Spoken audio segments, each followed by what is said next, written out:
अस्सलाम वालेकुम, welcome back to my channel Shama's kitchen and vlog. तो आज का व्लॉग ना बहुत ही मीठा मीठा होने वाला है। मीन्स कि आज की रेसिपी मैं मीठी लेके आई हूँ।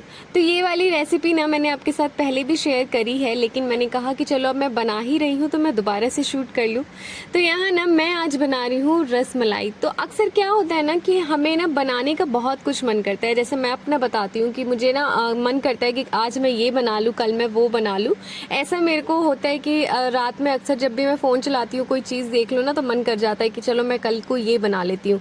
तो फिर जब सामान देखती हूँ तो कुछ ना रह ही जाता है, एक ना एक सामान होता ही नहीं है। तो फिर उसको मंगवाओ, इंतज़ार करो, फिर रह जाता है या तो भूल जाते हैं, क्योंकि इतने सारे काम होते हैं ना कि माइंड बिल्कुल बस क्या हो जाता है, ऊपर से निकल जाता है ये बोलूँ। तो इसी तरीके से ना मेरा भी ऐसे ही होता है कि मैं कितने दिन से मेरा दिल कर रहा था कि मैं रसमलाई बनाऊँ, लेकिन कलर की वजह से रह जाता था। तो मैं भूल जाती थी या मैं अपने हस्बैंड को बोलती तो वो भूल जाते, लेकिन इसी तरीके से हमारे 3-4 दिन ना निकल ही गए। तो मैंने कहा कि आज मैं बना के ही रहूँगी। कलर नहीं है तो क्या हुआ, लेकिन स्वाद तो पूरा रसमलाई का आएगा ना। तो इसीलिए मैंने सोचा कि चलो छोड़ो कलर को, ऐसे ही बनाती हूँ। तो यहाँ ना मैंने 4 थैली दूध को ना अच्छे से बॉईल कर लिया। बॉईल करने के बाद मैंने उसमें सिरका डाल दिया है। अगर आपके पास सिरका नहीं है ना तो आप यहाँ पे नींबू का रस भी डाल सकते हैं। तो 3 से 4 चम्मच आप नींबू का रस डाल दीजिए, फिर उसे चलाते रहिए। दूध अपने आप फट जाएगा और पानी अलग हो जाएगा। और ये जो सारी हमारी जो रसमलाई बनेगी ना, जिस चीज़ से छेना जिसे बोलते हैं, वो एकदम अलग हो जाएगा। जब ये बिल्कुल अलग हो जाए, पानी छोड़ देना, तब आपने इसे छन्नी से छान लेना है। और छानने के बाद आप इसे किसी भी कॉटन के कपड़े या जालीदार कपड़े जिससे कि अच्छे से छन जाए, आप उसमें डाल दीजिएगा। तो यहाँ पे ना मैंने वही किया है। मैंने यहाँ पे चाय छन्नी से फटाफट से इसे पूरा छान लिया, और छानने के बाद मैंने इसे कॉटन की चुन्नी में रख दिया। नीचे मैंने एक पतीली लगाई हुई है। फिर उसके बाद हमने इसमें ठंडा ठंडा पानी, मतलब नॉर्मल पानी जो होता है ना, वो वाला पानी हमने डालना है और उसको अच्छे से हमने वॉश कर देना है, क्योंकि हमने इसमें सिरका डाला था। अगर आप नींबू भी डाल रहे हैं तब भी आपने वॉश करना है, ताकि इसके अंदर जो भी स्मेल होगी ना नींबू या सिरके की, या उसका स्वाद होगा ना, वो बिल्कुल ख़त्म हो जाएगा। तो यहाँ ना मैंने 2 पानी से इसे अच्छे से धो दिया 2 बार, और फिर एकदम अच्छे से इसका पानी ना निचोड़ लेना है। निचोड़ने के बाद आप चाहें तो इसे थोड़ी देर लटका करके कहीं पे ऐसे रख दे, ताकि इसका सारा पानी निकल जाए और ये बिल्कुल ड्राई, जैसा अभी आप लोग देख रहे हैं, बिल्कुल ऐसा ड्राई आना चाहिए। तो मैं तो ऐसे नहीं छोड़ती हूँ, मैं उसी टाइम पे अच्छे से इसे निचोड़ देती हूँ बिल्कुल, ताकि इसका पानी बिल्कुल ड्राई हो जाए। फिर उसके बाद एक बड़ा सा बर्तन ले लीजिए और उसके अंदर हमने सारा छेना जो है वो डाल दीजिए। और उसके बाद हमने इसे अच्छे से ना मतना है अपने हाथों से, हाथों की हथेलियों से ना इसको आगे की तरफ धक्का देते हुए इस तरीके से हमने मतना है। इतना हमने, जितना हम ज़्यादा मथेंगे ना इसे, उतना ही अच्छा हमारा रसगुल्ला या रसमलाई जो भी आप बनाएंगे वो बनेगा। तो आप चाहें तो पानी वाला जो होता है, वो वाली भी, स्पंज वाली जो होती है, जो पानी में होता है, वो वाला भी बना सकते हैं, या दूध के साथ भी बना सकते हैं। तो मैंने 2 से 3 बार जो बनाया है ना अभी, तो पानी वाला ही बनाया है। तो एक दिन मेरे हस्बैंड जो है ना बाहर से रसमलाई लेके आए थे, तो 1-2 रसमलाई से तो किसी का मन भरने नहीं वाला। तो इसलिए मैंने कहा कि अब मैं जब भी बनाऊंगी तो दूध वाला बनाऊंगी, ताकि मज़े से सब लोग खा लेंगे। और ये इतना अच्छा बनता है ना कि बाहर से लाना तो आप भूल ही जाएंगे, और बाहर से सस्ता भी पड़ता है। इसे अच्छे से मथ लेंगे। मथने के बाद ना आप इसे अच्छे से एक बॉल सा बना के देखिएगा। अगर उसमें बिल्कुल भी दरारें नहीं आती है ना, तो आपने फटाफट से इस तरीके से रसमलाई बना लेनी। या तो आप चिपटे वाले बनाइए या आप गोल वाले बनाइए, ये आपकी अपनी मर्ज़ी है।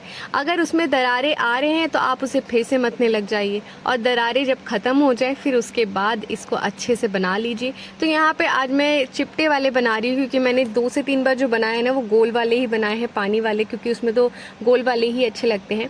लेकिन आपकी अपनी मर्जी है, आप गोल भी बना सकते हैं या इस तरीके से भी बना सकते हैं। तो ये पूरा ऐसा लग रहा था ना इडली वाला। तो यहाँ पे मेरे सारे जो है वो बनकर तैयार हो गए थे। तो 4 थैली दूध में ना तकरीबन 10 से 11 रसमलाई जो है वो बनकर तैयार हो गए थे। फिर उसके बाद मैंने यहाँ पे 3 से 4 बड़े कप से पानी लिया है, और पानी के अंदर मैंने डाल दिया है चीनी। तो चीनी भी हमने हिसाब से ही डालना है, क्योंकि हम दूध में भी चीनी डालेंगे और यहाँ पे पानी में भी रसमलाई को उबालेंगे, तो उसमें भी हमने चीनी यूज़ करनी है। तो बहुत ज़्यादा मीठा भी नहीं होना चाहिए, इतना होना चाहिए कि इक्वल हो जाए और मैनेज हो जाए। जब हम दूध में रसमलाई को डालेंगे ना, तो बहुत ज़्यादा मीठा होगा तो खाया भी नहीं जाएगा। अगर आपको बहुत ज़्यादा पसंद है तो आप वैसा भी डाल सकते हैं। फिर उसके बाद चीनी अच्छे से घुल जाए, उसे चम्मच से चलाते रहिए। फिर उसके बाद जब पानी में अच्छे से खौल आ जाए ना, एकदम अच्छे से उबल जाए ना, उसके बाद ही हमने इसके अंदर रसमलाई डालना है। पानी बहुत अच्छे से उबलना चाहिए, उसके बाद ही डालना है, तभी हमारे रसमलाई जो है स्पंजी बनेंगे, नहीं तो बिल्कुल सख्त से हो जाएंगे। फिर हमने पानी के अंदर सारे रसमलाई डाल देने हैं। उसके बाद 6 मिनट टाइम देख करके 6 मिनट हमने हाई फ्लेम पे इसे इसी तरीके से पकाना है। तो हल्के हल्के हाथों से ना स्पैचुला या किसी भी चम्मच या करछी किसी भी चीज़ से ना आपने इसके ऊपर जो है ये मीठा वाला पानी हमने इसके ऊपर डालना है। इसको अलट पलट नहीं करना है, इसको छेड़ना नहीं तो ये टूट जाएंगे। तो इसी तरीके से हल्के हल्के हाथों से आपने पानी डाल देने हैं। 6 मिनट तक हमने इसी तरीके से इसे पकाना है। 6 मिनट होने के बाद हम इसे ढक करके कम से कम 2 मिनट के लिए लो फ्लेम पे छोड़ देंगे। 2 मिनट से ज़्यादा नहीं रखिएगा, टाइम देख के करेंगे ना तो बिल्कुल बहुत ही बेहतरीन बनेंगे। मैंने तो इतने बना लिए ना ये कि बस हाथ ही बैठ गया बनाते बनाते। अब तो मेरे को बाहर से मंगाने की ज़रूरत ही नहीं पड़ती है, मैं घर पे यूं ही बना लेती हूँ फटाफट से, क्योंकि मैंने इतना ज़्यादा बनाया है। आमना, ज़ैनब और इसके पापा को बहुत ज़्यादा पसंद है, तो इसलिए मैंने काफ़ी बार इसे बनाया। तो यहाँ ना मैंने वही किया, 2 मिनट के लिए मैंने इसे ढक करके पकाया। 2 मिनट के बाद हमने फिर से इसे खोलना है और मीडियम टू हाई फ्लेम पे हमें फिर से 2 मिनट तक इसे अच्छे से पकाना है। जब हम इसे ढक करके पकाएंगे ना तो ये देखिए इसका जो साइज़ है वो खुद ब खुद बड़ा भी हो जाएगा और ये बहुत ज़्यादा स्पंजी भी हो जाएगा। तो इस तरीके से आपने करना है 2 मिनट तक। 2 मिनट होने के बाद हमने गैस को कर देना है बंद और फिर इसको हमने रख देना है साइड में। साइड में रख दीजिए, तब तक वो ठंडा भी होता रहेगा। अब हमने इसका जो पानी होता है ना, जो मज़ेदार सा पानी नहीं, दूध वाला पानी वाला चाहिए तो आप बन चुका है वो आपका स्पंजी रसगुल्ला। लेकिन अगर आपने दूध वाला बनाना है तो आप इस तरीके से करिएगा। तो यहाँ पे मैंने 2 थैली दूध अमूल का ले लिया है, उसके अंदर मैंने डाल दी है चीनी और साथ में मैंने इसमें डाल दिया है छोटी इलायची। तो इससे फ्लेवर जो है ना वो बहुत अच्छा आएगा, तो इसी वजह से ना मैंने यहाँ पे इलायचियाँ डाल दी है। और यहीं पे आपने कलर डालना होता है, अगर आपके पास येलो फूड कलर हो ना तो आप वो डाल दे, तो उससे कलर देखने में अच्छा लगेगा। लेकिन अगर आपके पास मेरी तरह नहीं अवेलेबल है तो आप भी इसी तरह बना लें, क्योंकि हम जब घर में खाते हैं ना तो कैसा भी चल जाता है, लेकिन अगर कोई गेस्ट आ रहा है या किसी स्पेशल ओकेज़न पे बना रहे हैं ना तो फिर प्रॉपर ही बनाना पड़ता है। तो यहाँ पे मैंने बस कलर नहीं डाला है। फिर मैंने इसे कम से कम 10 मिनट तक ना लो फ्लेम पे अच्छे से पका लिया है, ताकि दूध हल्का सा गाढ़ा हो जाए, ज़्यादा नहीं हल्का सा।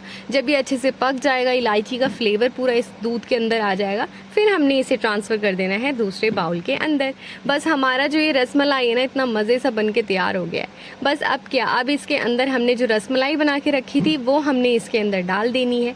रसमलाई डालने के बाद हमने इसे बाहर ही रखना है जब तक ये रूम टेम्परेचर पे ठंडा नहीं हो जाता है बिल्कुल, तब तक हमने इसे फ्रिज में नहीं डालना है। अगर आप डायरेक्टली फ्रिज में डाल देंगे तो ये बहुत ज़्यादा हार्ड हो जाएंगे, और आप जब ठंडा करके फिर डालेंगे ना तो इसके अंदर जो सॉफ्टनेस जो होगी ना वो बिल्कुल भी ख़त्म नहीं होगी। और हमारी ये मज़ेदार सी रसमलाई इतनी मज़ेदार बनी थी ना कि बस मैं क्या ही बताऊँ। आप बनाइए, उसके बाद आपको पता चलेगा कि ये कितनी ज़्यादा मज़ेदार बनी थी। तो यहाँ पे ना मैंने फिर इसे फ्रिज में रख दिया जब ये बिल्कुल ठंडा हो गया। फिर रात में हमने इसे 2 दिन तक एंजॉय करा। इतना मज़ा आया ना, खाने में बहुत मज़ा आया। खैर ये यहाँ पे जो क्लिप मैं दिखा रही हूँ ना ये नेक्स्ट डे की है, क्योंकि मैंने उस दिन नहीं किया था। उस दिन मुझे ये शूट करना था, लेकिन मैं इतना ज़्यादा थक गई थी ना, बहुत ज़्यादा काम था, तो मैंने ये नेक्स्ट डे पे छोड़ दिया था। तो इसी वजह से मेरी वीडियो जो है वो एक दिन और ज़्यादा डिले हो गई तो यहाँ ना ये देख रहे हैं आप, रैक है ये। तो ये मेरी मम्मी ने ना चाहते हुए भी उनको मिल गया, मतलब ले लिया जो भी हुआ लेकिन उन्हें ना बिल्कुल भी इसकी ज़रूरत नहीं थी। तो ये काफ़ी दिन से मम्मी के पास रखा हुआ था, तो मम्मी ने भाईजान के हाथों ये मुझे भिजवा दिया था। तो ये आए हुए भी ना मेरे पास तकरीबन 15 दिन से ऊपर हो गया है। जब ये आया ना तो मुझे इस रैक का समझ नहीं आ रहा था कि मैं इस रैक को कहाँ पे सेट करूँ, क्योंकि ऑलरेडी सारी चीज़ें अपनी अपनी जगह पे सेट है। तो इस वजह से मुझे समझ में ही नहीं आ रहा था कि मैं इसे कहाँ पे सेट करूँ। भाईजान जब इसे लेके आए थे ना तो उन्होंने इसे पूरा जोड़ दिया था, पूरा तैयार कर दिया था। ये पाँच उसका रैक था, मतलब कि 5 फ्लोर है इस पर, ठीक है। तो भाईजान ने अच्छे से इसे जोड़ दिया था। तो मैंने सोचा कि मैं इसे किचन में रख दूंगी, लेकिन जब ये 5 फ्लोर का बन गया था ना तो ये रैक ना किचन में आ ही नहीं रहा था। मतलब इसकी हाइट बहुत ज़्यादा ऊंची हो गई थी और नीचे स्लिप के नीचे तो ये आ ही नहीं रहा था। तो फिर मैंने इसे क्या किया, मुझे समझ में ही नहीं आ रहा था कि मैं इसे कहाँ पे रखूँ। तो एक दिन तक तो ये ऐसे ही पड़ा रहा, जुड़ा हुआ ही, जैसे भाईजान जोड़ के गए थे। फिर उसके बाद आमना ज़ैनब है ना इसमें चढ़ चढ़ के कूदने लग गई। तो मैंने कहा कि ये टूट जाएगा, तो इससे अच्छा है मैं इसे तोड़ करके दोबारा से रख देती हूँ। जब कभी समझ में आएगा इसे निकालने का तब मैं निकाल करके जोड़ के लगा दूँगी। तो मैंने इसे वापस से तोड़ दिया और तोड़ने के बाद मैंने फिर से इसे पैक करके फिर रख दिया। फिर यहाँ पे मुझे ख़्याल आया 10-15 दिन के बाद इतने दिनों के बाद मेरे को ये लगा कि चलो इसको कहीं ना कहीं तो यूज़ किया जाए, इसे कब तक मैं ऐसे रखे रहूँ। तो जब मैं इसे वापस से अनपैक किया ना, तो मुझे ये समझ में ही नहीं आ रहा था थोड़ी देर के लिए कि मैं इसे जोड़ूँ कैसे, क्योंकि मैंने तो देखा ही नहीं था भाईजान ने कैसे जोड़ा था, और ना ही मैंने इसकी कोई पिक्चर वगैरह कुछ भी देखी थी। मुझे समझ में ही नहीं आ रहा था कि इसे कैसे जोड़ना है। लेकिन खैर दिमाग थोड़ा बहुत तो है ही थोड़ा क्या बहुत है तो यहाँ पे ना मैंने फिर अपने माइंड को यूज़ किया और फिर उसके बाद इसे मैंने जोड़ना शुरू कर दिया। तो ज़ैनब तो ट्यूशन चली गई थी नेक्स्ट डे पे, और आमना सोने का नाम नहीं ले रही थी। तो मैंने कहा कि चलो मैं यही काम जो है निपटा लेती हूँ। तो यहाँ पे ना मैंने इस रैक को ना इस तरीके से जोड़ना शुरू किया, और इसकी जो प्लास्टिक थी ना वो बहुत ज़्यादा हैवी थी, मीन्स मोटी प्लास्टिक थी, टूटने वाली नहीं थी, मज़बूत बहुत था। बहुत ही अच्छा लगा, बहुत ही यूज़फुल लगा मुझे जब मैंने इसे यूज़ किया। तो मैंने इसे किचन में यूज़ किया था। आप इसे कहीं पे भी रख सकते हैं, कुछ भी रखने के लिए यूज़ कर सकते हैं, ये इतना ज़्यादा स्ट्रॉन्ग था। तो यहाँ पे मैंने इसकी ना 2 लेयर जो है वो बनाकर तैयार कर दी। फिर उसके बाद मैंने कहा कि 5 लेयर तो आएंगी नहीं, तो मैं इसे तोड़ के ना किचन में ही यूज़ करूँगी, क्योंकि और कहीं पर तो कोई जगह दिख नहीं रही थी और कोई सामान तो था ही नहीं। किचन में तो जितना भी सामान डाल लो ना वो कम ही लगता है, क्योंकि किचन में इतनी सारी चीज़ें होती है ना कि हमें कुछ ना कुछ चाहिए ही होता है। जितनी चीज़ें हमें मिलती जाती है ना किचन से रिलेटेड, वो हमें ऐसा लगता है कि हाँ ये भी काम आ जाएगा, वो भी काम आ जाएगा। या हम कहीं बाहर जाते हैं या कुछ ऑनलाइन देखते भी हैं ना, तो हम ज़्यादा से ज़्यादा किचन की चीज़ें ही देखते हैं, क्योंकि हमारा समय जो है ना वो किचन में ज़्यादा बीतता है इसी वजह से। तो यहाँ पे मैंने 2 लेयर जो है ना वो तैयार कर दिया, और जब मैंने इसे तैयार कर लिया ना तो मुझे बड़ी खुशी हो रही थी। मुझे ऐसा लग रहा था कि अब तो फटाफट से मैं किचन में इसे सेट कर लूँगी, और सेट करने के बाद इसे रख दूँगी। तो किचन का जो आधा जो सामान मेरा यहाँ पे देखे, मैं दिखा भी रही हूँ कि मेरे जो किचन का सामान है ना इस तरीके से मैसी हो जाता है बहुत ज़्यादा। तो जब मैंने इसे सेट किया हुआ था तब तो सही था, लेकिन जब फिर मैंने बड़े बड़े बर्तन निकाल लिए, जैसे जैसे ज़रूरत पड़ती गई मैंने बर्तन निकालने शुरू किए, तो किचन के नीचे ना काउंटर बिल्कुल बहुत ज़्यादा मैसी हो जाता था, जिसकी वजह से ना किचन बहुत ज़्यादा भरा भरा लगता था। तो किचन ना अगर ऐसे फैला हुआ होना तो मुझे बिल्कुल भी पसंद नहीं है। तो इसीलिए मैं सोच रही थी कितने दिनों से कि मैं क्या करूँ, मैं कैसे रखूँ, कैसे इसको सेट करूँ। लेकिन खैर मैंने ये रैक जब मेरे दिमाग में आया कि मैं इस रैक को लेकर के ना अपने किचन को पूरा सेट कर लेती हूँ। तो यहाँ पे ना मैंने वही किया। पहले तो मैंने जितने भी सारे बर्तन थे वो सारे बर्तन है ना मैंने निकाल लिए। फिर उसके बाद मैंने ड्राम वगैरह को साफ़ किया, और किचन के नीचे तो ऐसे साफ़ रहता ही है क्योंकि रोज़ डेली की सफाई तो होती ही है, लेकिन फिर भी मैंने अपना हाथ मार दिया कि थोड़ा सा और क्लीन हो जाए। और जब किचन में सामान इस तरीके से मैसी होना, तो रोज़ डेली का सामान है इस सारा निकालो फिर रखो, फिर मन नहीं करता है, फिर किसी ना किसी दिन ना रह ही जाता है सफाई करने में। और एक भी दिन अगर छोड़ दो ना बिना सफाई किए तो उसमें फिर धूल जमने लग जाती है, सामान गंदे होने लग जाते हैं। तो इसका कुछ ना कुछ तो इलाज करना ही था। तो मैंने कहा कि चलो अब जब मैं आई थी यहाँ पे तो एक बार तो मैंने किचन का मेकओवर किया ही था, मैं एक बार और कर लेती हूँ जिससे मेरा किचन जो है ना अच्छा हो जाए। फिर मैंने अपना जो 2 फ्लोर जो बनाया था ना, 2 नहीं बनाया 3 बनाया था, जो 3 लेयर बना ली थी मैंने। फिर 3 लेयर को मैंने यहाँ पे रखा।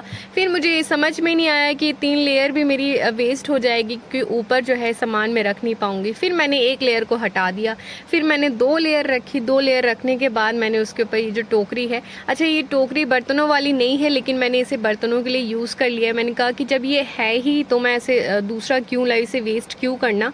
तो इसलिए ना मैंने इसमें बर्तन रख कर इसे मैंने यूटिलाइज़ कर लिया है। ऐसे भी चीज़ें जब पड़ी हो ना तो उसे यूज़ कर ही लेना चाहिए। फिर मैंने उस पर इस तरीके से रैक पे रख के देखा तो मुझे समझ नहीं आया, क्योंकि और बड़े बड़े बर्तन थे, फिर उन्हें रखने की जगह मुझे समझ में नहीं आ रही थी। मतलब कभी कभी क्या होता है कि बड़ी से बड़ी चीज़ें ना हम यूँ चुटकियों में कर लेते हैं, और कभी छोटी छोटी चीज़ें भी ना हमें इतना उलझा देती है कि हम कर ही नहीं पाते हैं।